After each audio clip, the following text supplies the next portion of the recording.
ইতালির বিভিন্ন শহর থেকে লাস্ট কয়েকদিনে অনেক দালাল চক্রকে ইতালিয়ান পুলিশ গ্রেপ্তার করেছে এবং শুধু দালাল চক্র না, এখানে ইতালিয়ান পুলিশও তাদের সঙ্গ দিচ্ছে এবং অ্যাডভোকেট এবং মালিক এবং কাফ অফিস, মানে যে অফিস থেকে আবেদন করা হয়েছে, কম্পিউটার অফিস বলা হয়, আপনার বাংলা যেটা কম্পিউটার বলেন, তো সেই অফিসেরও কয়েকটা অফিসকে মানে বন্ধ করা হয়েছে। ইত্যাদির বিভিন্ন শহর সবথেকে বেশি ধরা হয়েছে বিভিন্ন নাপোলিতে, কারণ এর আগে 57 জন অ্যারেস্ট করা হয়েছিল, আর আমি গত কয়েকদিনে খবর পাইলাম 40 জন অ্যারেস্ট করা হয়েছে এবং 26 জনকে গৃহবন্দী করা হয়েছে। এবং কয়েকজনকে নাকি অনেক কিছু করা হয়েছে। সো আজকে আমরা কয়েকটা কথা বলবো, একটু মনোযোগ সহকারে শুনবেন। সো চলেন ভিডিওটা শুরু করা যাক।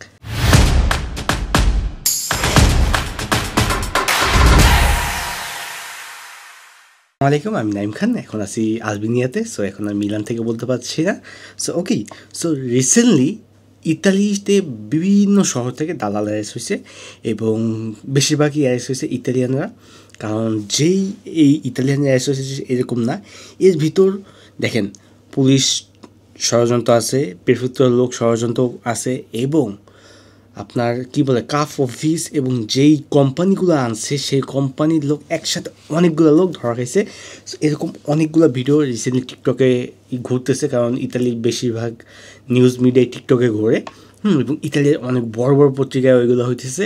সো এটার ভিতর বাংলাদেশের অনেক জড়িত আছে, বাংলাদেশের কয়েকজনকে ধরা হয়েছে এবং লাস্ট গত বছরে 2024 57 জনকে গ্রেপ্তার করেছিল, সেটা নিয়ে আমি ভিডিও বানাইছিলাম। আর এখন গ্রেপ্তার করেছে প্রায় 40 জন এবং 26 জনকে আমি যতটুকু জানি গৃহবন্দী করা হয়েছে। সো এটা 3-4 দিন আগের নিউজ। সো আমি ভিডিওটা বানাচ্ছি আজকে রাত্রে। সো ইতালি এখন আপনাদের বর্তমান অবস্থা দেখেন, ইতালি কিন্তু আপনাদের ফ্লুসি যখনই দেয় প্রতি বছর ফ্লুসিতে এরা চেঞ্জ আনতেছে। শুধু 22 এবং 23 সালে ফ্লুসি একবার হুবহু ছিল, একরকমই ছিল, কিন্তু 24 থেকেই কিন্তু এরা চেঞ্জ করা শুরু করেছে। সো চেঞ্জ করতে করতে এরা যতই চেঞ্জ করে না কেন, আর দালাল চক্র যারা আছে এরা ওই চেঞ্জের ভিতরেও দুর্নীতিটা খুঁজে নেয়। এখন তো ভাই এটা ইতালিয়ান সরকারের দোষ না, কারণ এরা তো চায় যে এদের দেশের লোক এসে কাজ করুক এবং সুন্দরভাবে এরা বসবাস করুক। বাট দালাল চক্র কী করতেছে, যেটা হিউজ অফ অ্যামাউন্ট নিচ্ছে এবং সেই লোকগুলোকে আইনা কাজ দিতেছে না, থাকার জায়গা দিতেছে না। সেই লোক কী করতেছে, বিভিন্ন জায়গায় বিভিন্ন সমস্যা করতেছে। কারণ রিসেন্টলি ইতালিতে মানে অনেকগুলা কেস স্টাডি হইতেছে, কারণ ভিনদেশিরা মানে মূলত শুধু আমরা বাংলাদেশিরা বলতে চাই এরকম না, বিভিন্ন দেশের লোকরা এরা ইতালিয়ানদের চোখে পড়ে গেছে এবং এরা খুবই খারাপ কাজ করতেছে, আমি যা বলতে পারবো না। সো এই জন্য ইতালিয়ান সরকার পুরো একটা ভিনদেশে, মানে এখন জর্জা মেলোনি হলো ইতালিয়ান সরকার। সো পুরো অবৈধ অধিবাসীদের বিপক্ষে এবং মানে ভিনদেশিদের দেখতে পারে না। এক কথায় ইনি মানে অনেক বড় বড় কথা বলে, কিন্তু ইনি চুপে সারে অনেক কিছু করে ফেলে যা আপনারা টের পান না। সো এই জর্জা মেলোনি সরকার যতদিন আছে আপনাদের ভাই খুবই আছে। অবৈধ লোক মাঝখানে কিন্তু ধরে ধরে পাঠাইতেছে এবং আমি এখন যেই শহরে আছি তাহলে আলবেনিয়া, সো এই আলবেনিয়াতে পাঠাইতেছে। আলবেনিয়া ওরা বিরাট বড় একটা ক্যাম্প করছে, সেই ক্যাম্পে খুব গাদাগাদি করে লোক নিতেছে, কারণ এখন যাদেরকে ধরতেছে এদেরকে আলবেনিয়া ক্যাম্পে শিফট করা হইতেছে। এইখান থেকে যখন আপনি কমিশন দেওয়া আপনি পজিটিভ হবেন তখনই আপনি ইতালিতে ঢুকতে পারবেন, না হলে আপনাকে বাংলাদেশে পাঠিয়ে দেওয়া হবে, কিংবা আপনার কমিশন আনতে হলে হিউজ অফ অ্যামাউন্ট আপনাকে পে করতে হবে। অনেকগুলো নিয়ম নতুন আইন হয়েছে।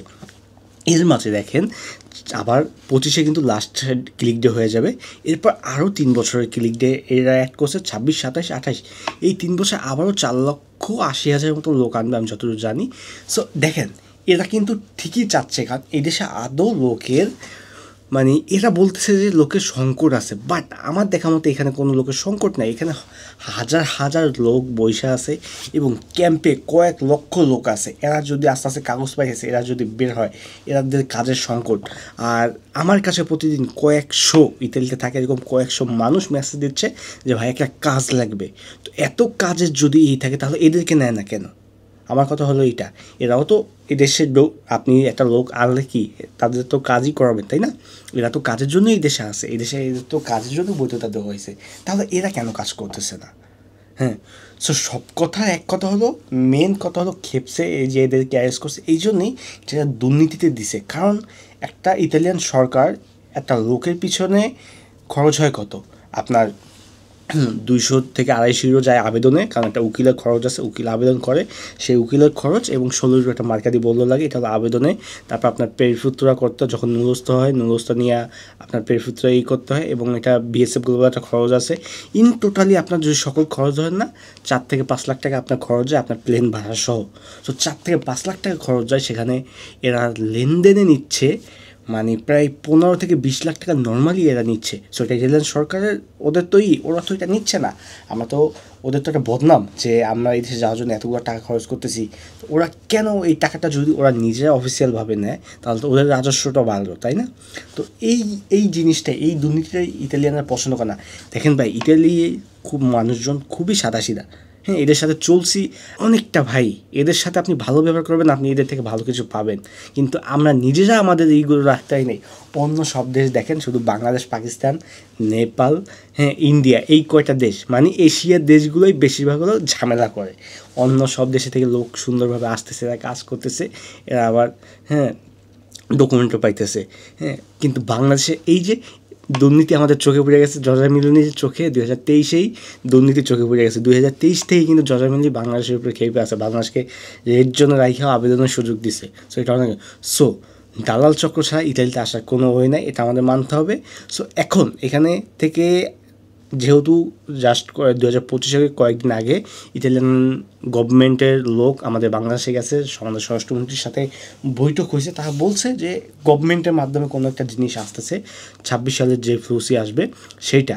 আমি আশা করতেছি যে যদি গভর্নমেন্টের মাধ্যমে এই ফ্লুসি আবেদনটা চালু হয়, মানে ভিসার আবেদন চালু হয়, অ্যাজ লাইক বুয়েসেলের মাধ্যমে হোক, যেটার মাধ্যমে হোক, যেমন জার্মান, হ্যাঁ, তারপর কোরিয়া, এগুলোতে যেভাবে যায় ওয়ার্ক ভিসায়, যে আপনি আবেদন করলেন, অনলাইনে আবেদন করতে পারলেন, তো সেখান থেকে একটা সুযোগ দেবেন। তো এমনি করলে আমার মনে হয় যে অনেক ভালো হয়। দেখেন, আপনি এইভাবে 1000টা ভিসা না ছেড়ে আপনি অনলাইনে 10টা ভিসা ছাড়েন, 10 জন শান্তিমতো আসুক, তাদের যাতে কোনো দালাল না ধরতে হয়, এরকমভাবে ছাড়েন। আমি বাংলাদেশ সরকারকে জাস্ট এইটুকু বলবো, ভাই আপনারা চাইলে সবই সম্ভব, কারণ এগুলো যেহেতু আপনাদের আন্ডারে চলে। একটা দেশকে যখন ভিসা প্রদান করা হয়, সেই দেশকে তার নিজের মতন কিন্তু সাজাইতে পারে। সো সরকার যদি চায় যে না, এরা একটা সরকারি আন্ডারে, সরকারি কারিগরের মাধ্যমে যদি এইগুলো নেয়, তো অনেক ভালো হয় ভাই। কারণ একটা লোক আসার পর যদি কাজ পায়, সেই দেশে বৈধ হইতে পারে, ভালো ভাই। কারণ অবৈধ লোকের, ভাই বিশ্বাস করেন, আপনারা কে কি মানে ভাবেন জানি না, একটা অবৈধ লোক ইউরোপে মানে কাটাইতে গেলে কতটা যে মানে ঝামেলা সে পোহায়, সেটা একমাত্র আমি জানি এবং যে থাকছে সে জানে। সো আমি বাংলাদেশের সবাইকে রিকোয়েস্ট করবো এই জিনিসটা নিয়ে একটু ভাইবে দেখার জন্য। সো সবাই ভালো থাকবেন, সুস্থ থাকবেন। অ্যান্ড দেখেন, বাংলাদেশেও এখন অনেক দালালি পলাতক। সো আপনাদের অনেকের বিষয় এখন স্থগিত হয়ে যাবে, কারণ আমি নাপোলিতে কয়েকটা দালালকে চিনি, তারা রীতিমতন অনেক আগে থেকেই পলানো, তারা 2024-এর পর থেকেই পলানো। তো তাদের আমি কোনো খোঁজ খবর পাইনি। তো তারা এখনও নাকি তারা ভিসার আবেদন করতেছে। তো তারা পলাতক হয়ে ভিসার আবেদন করতেছে, আমি জানি না কীভাবে সম্ভব, তারা কীভাবে কী করতেছে। যাই হোক, সো এটা আমার থেকে ভালো তারা জানে। সো আজকের ভিডিওটা আর বড় না করি। সো এরকম ইন্টারেস্টিং ভিডিও দেখতে হলে আমার পেজটাকে ফলো করে দিন, আমার ইউটিউব চ্যানেলকে লাইক করে দিন। আমার ইত্যাদি যে কোনো বিষয়ে আমার ইউটিউব চ্যানেলে ভিডিও বানানো আছে, সো ওইগুলো দেখে আসবেন। সো সবাই ভালো থাকবেন, সুস্থ থাকবেন। দেখা হবে পরবর্তী ভিডিওতে। আলভিনিয়া তিরানা হিমালয় শহর থেকে আমি এখানে বিদায় নিচ্ছি। আল্লাহ হাফেজ, দেখা হবে পরবর্তী ভিডিওতে।